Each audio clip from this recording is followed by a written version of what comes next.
Okay, continue utility analysis. तो utility analysis के अंदर हम लोग टॉपिक्स बहुत सारे पढ़ चुके हैं। जस्ट रिकैप, तो हम लोग पहले पढ़े थे इंट्रोडक्शन। तो यूटिलिटी का इंट्रोडक्शन क्या था? यूटिलिटी मतलब सेटिस्फाइंग पावर ऑफ कमोडिटी, मतलब कोई भी कमोडिटी के अंदर जो सेटिस्फाइंग पावर रहती है उसको यूटिलिटी बोलते हैं। ओके, और उसके बाद हम लोग फीचर्स पढ़े थे, features of utility, then types of utility पढ़े, then relation concept of utility जिसके अंदर total utility and marginal utility पढ़े थे।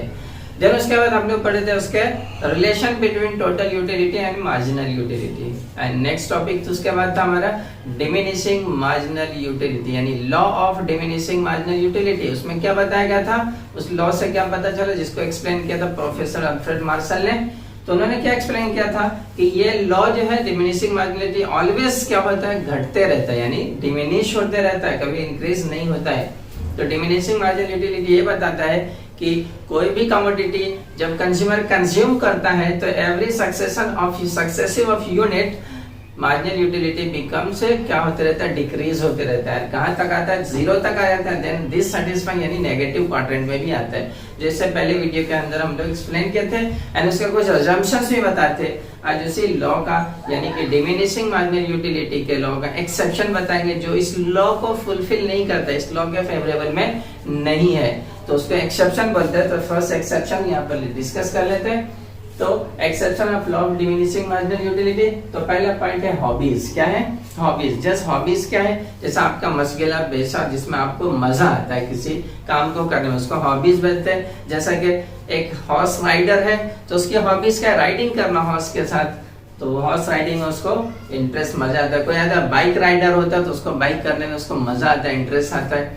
तो ये सब क्या होता है, जिसके अंदर इंटरेस्ट, हॉबीज के अंदर मजा ही आता है, तो कभी भी उसका मार्जिनल यूटिलिटी कम नहीं होता, बल्कि उसकी यूटिलिटी बढ़ते जाती है, इंक्रीज होते जाती है। जैसा कि एग्जांपल के तौर पे आपका शौक है कॉइन्स जमा करना। क्या जमा करना? कॉइन्स, सिक्का जमा करना। पुरानी टाइम से सिक्का आप जमा करते आ रहे हैं, तो उसमें क्या होगा कि आप जितना सिक्का जमा करोगे, आप जितना इंक्रीज करोगे कॉइन्स को, उसमें क्या होगा, आपको हैप्पीनेस फील होगी और आपका मार्जिनल यूटिलिटी इंक्रीज होता रहेगा, ना कि डिक्रीज होगा। तो ये आपका मार्जिनल यूटिलिटी के अंदर, लॉ ऑफ मार्जिनल यूटिलिटी में नहीं आता है।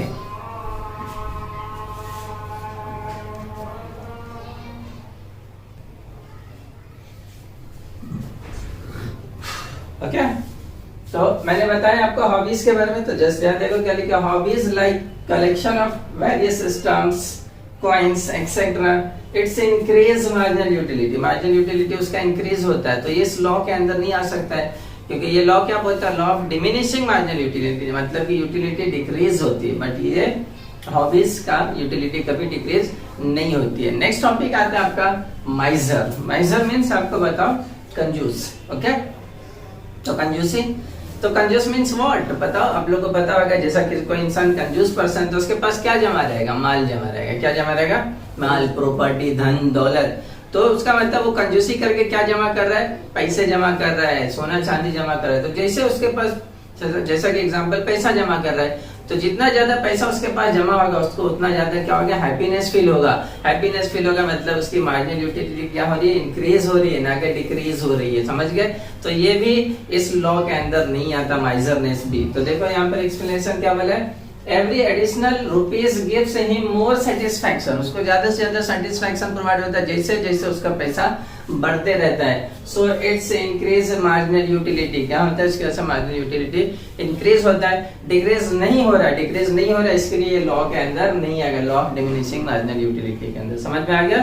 तो इसके लिए कंजूस बनो और अपना मार्जिनल यूटिलिटी को क्या कर दो, इंक्रीज कर दो। नेक्स्ट आता है एडिक्शन। एडिक्शन मीन्स लत, किसी चीज की आपको लत लग गई।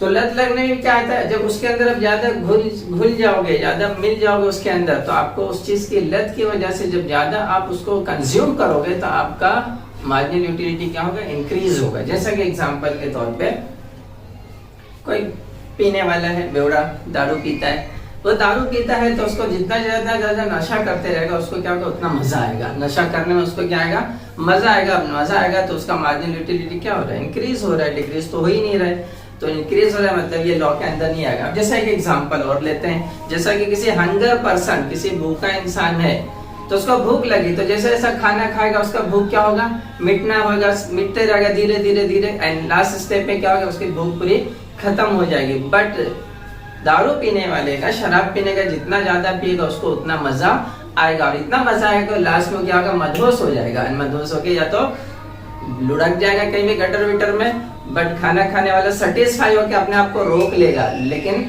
जो दारू पीने वाले अपने आप को रोकेगा नहीं। तो इसके लिए क्या होता है, ये एडिक्शन भी लॉ के अंदर नहीं आता। जस्ट सुन ले क्या बोला है, a drunkard that the level of intoxication increase, नशा उसका बढ़ते रहता है तो क्या होगा, so marginal utility also increase. इसके लिए ये लॉ के अंदर एडिक्शन समझ में आ गया आपको। नेक्स्ट टॉपिक आता है पावर। क्या आता है, पावर। पावर मीन्स आपकी हुकूमत, आपके हाथ में कितना पावर है, क्या चीज, कौन से इलाके का बॉस बने, उसको पावर बोलते हैं। जैसे कि पुराने जमाने के अंदर कोई किंग होता था, बादशाह, तो वो एक इलाके का बादशाह होता था तो उसके हाथ में उसने पावर रहता था, बराबर।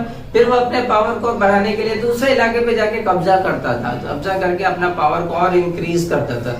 तो जैसे जैसे उसका एरिया इंक्रीज होते जाता था उसके अंदर उसकी चाहत और increase, means that utility increase होती जाती थी, और लेना और पावर एक्वायर करना बोल के, तो इसके लिए मार्जिनल यूटिलिटी वहां इंक्रीज हो रहा है। तो यहाँ पर देखो, a person acquire power, किसी इंसान को पावर उसने लिया, his lust of power increase, तो उसके पावर की चाहत, क्षमता, उनकी चाहत क्या हो जाती है, बढ़ जाती है। so MU marginal utility increase, marginal utility बढ़ते रहता है, जिसकी वजह से ये law of diminishing marginal utility में नहीं आता, ये इसके लिए एक्सेप्शन में आता है। नेक्स्ट पॉइंट आता है मनी, पैसा। क्या आता है, पैसा। मनी का कभी भी याद रखो, मार्जिनल यूटिलिटी कभी जीरो नहीं होता पैसा का। बिकॉज क्यों नहीं जीरो होता है, क्योंकि marginal utility of money always increase होते रहता है हमेशा, क्योंकि पैसा जितना आपके पास रहेगा उसकी आपके सामने जरूरत उतना ज्यादा उभरते रहेगी। जितना ज्यादा पैसा रहेगा उतना ज्यादा आपको चाहत निकलेगी, यानी कि पैसा कम है तो चाहत ज्यादा, ऐसा नहीं। पैसा कम रहेगा तो किसी भी चीज की जरूरत आप लिमिटेड पूरी करोगे, और अगर आपके पास पैसा बहुत ज्यादा है तो इंसान अनलिमिटेड जरूरतें उसके सामने आ जाती है। जैसे एग्जांपल देख सकते हो अपने सोसाइटी के अंदर आप, तो देखो यहाँ पर marginal utility of money never becomes zero, कभी नहीं होती। तो क्या होती है, इट इंक्रीज व्हेन, वो बढ़ेगी कब, जब the stock of money increase, यानी स्टॉक ऑफ मनी आपके पास ज्यादा हो जाएगी, यानी पैसा आपके पास 10,000 है तो 10,000 के अंदर आप लिमिटेड अपनी यूटिलिटी यानी अपनी जरूरतों को पूरा करोगे। और अगर आपके पास पैसा 1 लाख आ रहा है, 1 लाख रुपया आ रहा है, तो आप अपनी इंक्रीज यानी जरूरत को इंक्रीज कर दोगे, आपकी जरूरतें इंक्रीज हो जाएगी, और जिसकी वजह से आप अपना सेटिस्फैक्शन ज्यादा से ज्यादा करना चाहोगे। सो marginal utility always increase, money का मार्जिनल यूटिलिटी हमेशा बढ़ते रहता है। ओके, तो ये था एक्सेप्शन। अब आते हैं important. Okay, limitation. Limitation of law of diminishing marginal utility.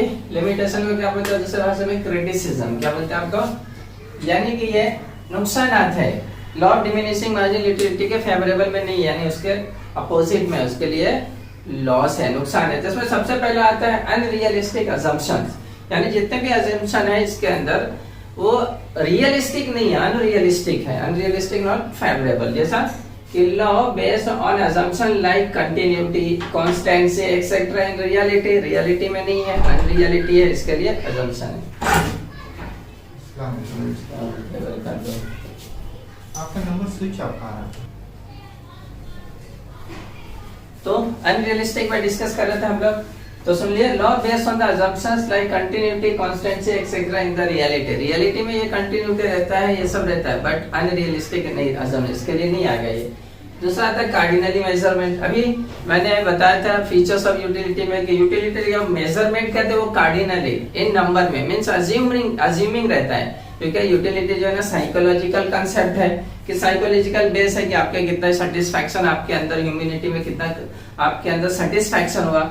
तो इसके लिए ये भी एक क्या है, लिमिटेशन में। सबसे पहला reality cardinal measurement not possible, नहीं है पॉसिबल न नंबर में, because it is a psychological concept, इसके लिए पॉसिबल नहीं है। तो एक ये नुकसान है। ओके, नेक्स्ट आता है इनडिविजिबिलिटी गुड्स। इनडिविजिबिलिटी गुड्स का मतलब कि कोई भी गुड्स है, बहुत सारे गुड्स है जिसको आप इंडिविजिबल नहीं कर सकते, तोड़ नहीं सकते, या बल्कि क्वांटिटी में नहीं ले सकते। जैसा कि आप रेफ्रिजरेटर को यूज करना है तो उसका ये नहीं कि ऊपर का पार्ट काट दो तुम रख दो, नीचे का पार्ट मेरे को दे दो, 2 डोर है, तो ऐसा नहीं कर सकते। उसके लिए वो इंडिविजिबल रहता है, आपको पूरी होल क्वांटिटी, पूरी क्वांटिटी लेनी पड़ेगी।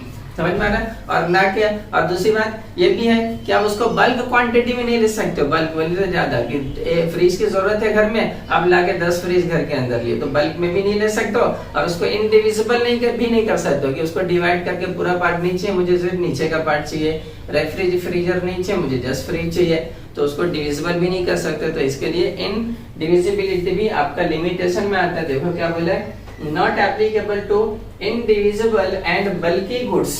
बल्की गुड्स और इंडिविजिबल में एप्लीकेबल ही नहीं है।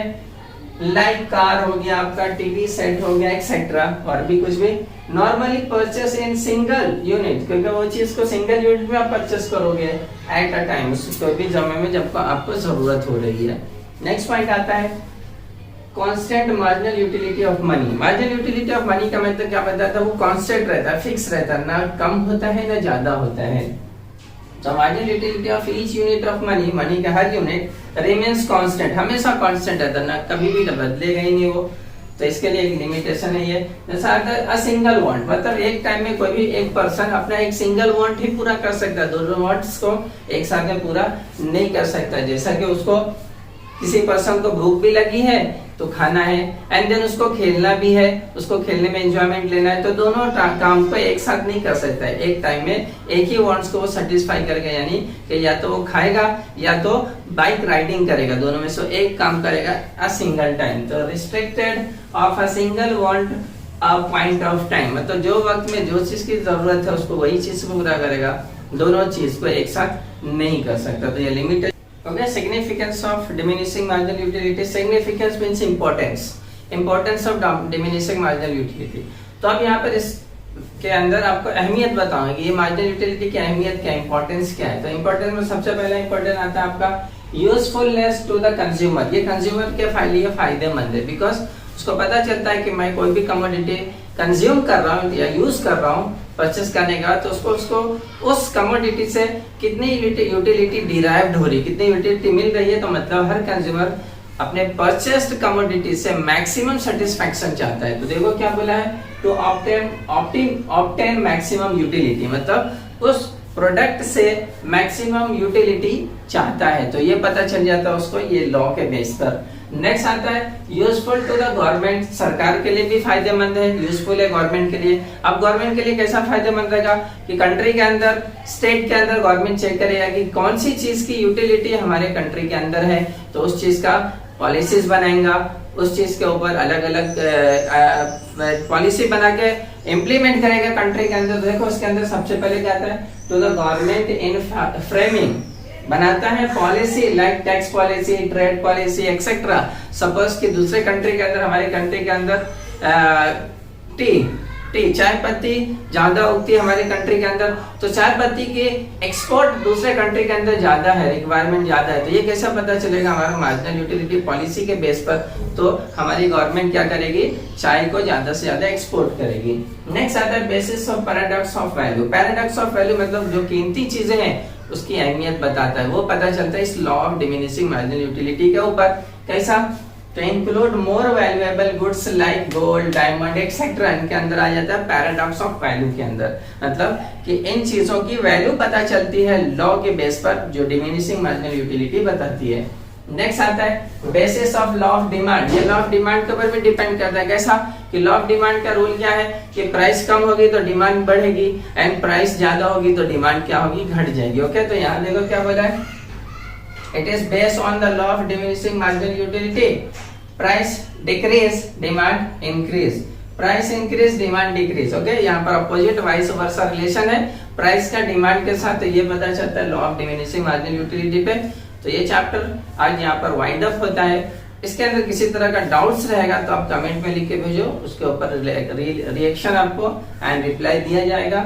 फिर भी कोई टॉपिक नहीं समझ में आता है तो आप बताना, उसका वंस अगेन एक वीडियो बना के भेजेंगे। जब तक प्रैक्टिस पूरा वीडियो देखते हुए पूरा नोट्स प्रिपेयर करें, एंड नोट्स प्रिपेयर करने के बाद इन डिटेल में अपने बुक के अंदर जाकर उसको रीड करें, और इसको बार बार देखते रहेंगे तो पूरा चैप्टर आपके माइंड में इनबिल्ट हो जाएगा। मींस दैट आपका माइंड कंप्यूटर बेसिस